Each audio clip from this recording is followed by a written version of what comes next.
Today, walang maisip na ulam. So, pumunta sa likod bahay at namitas ng dahon ng ampalaya.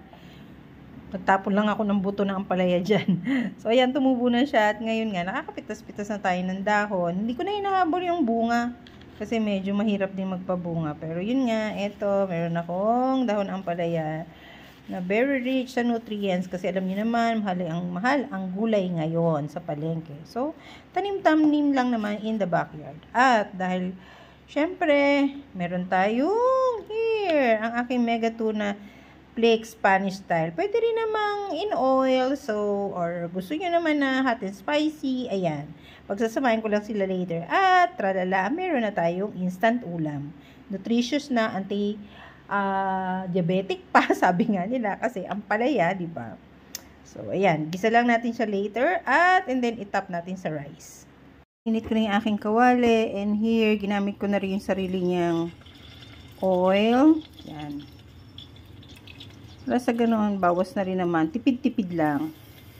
Meron ako isang bawang dito, dinurog ko na lang, at hiniwa-hiwa. So, pwede na yan. Mamadali tayo eh. Actually, pwede nyo na rin naman maglagyan ng bawang, sibuyas, gaya ng ginagawa ko minsan. Kung nagmamadali ako, ayan lang. Kumbaga, ito actually, iniinit ko lang siya. Lagyan na natin. So, ayan.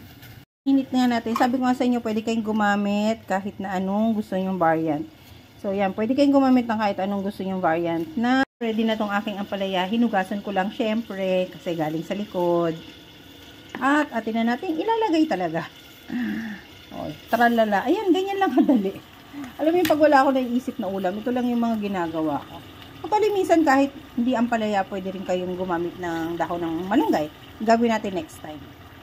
So, ayan, initin lang natin. Bakit ang dami ampalaya? Kasi, pag naluto yan, konti na lang kasi maaano na, liliit na siya. Kung mapapansin nyo, akala nyo mas marami yung dahon ng ampalaya ko kumpara doon sa aking tuna.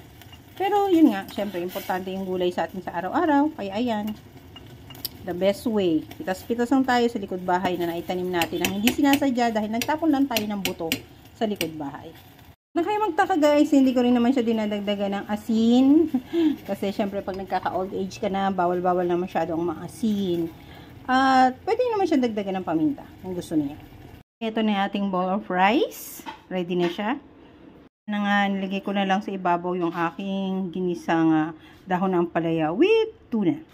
Okay, kain na tayo.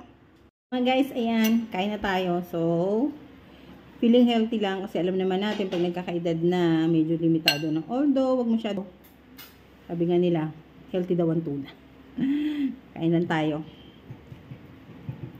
Dati oh.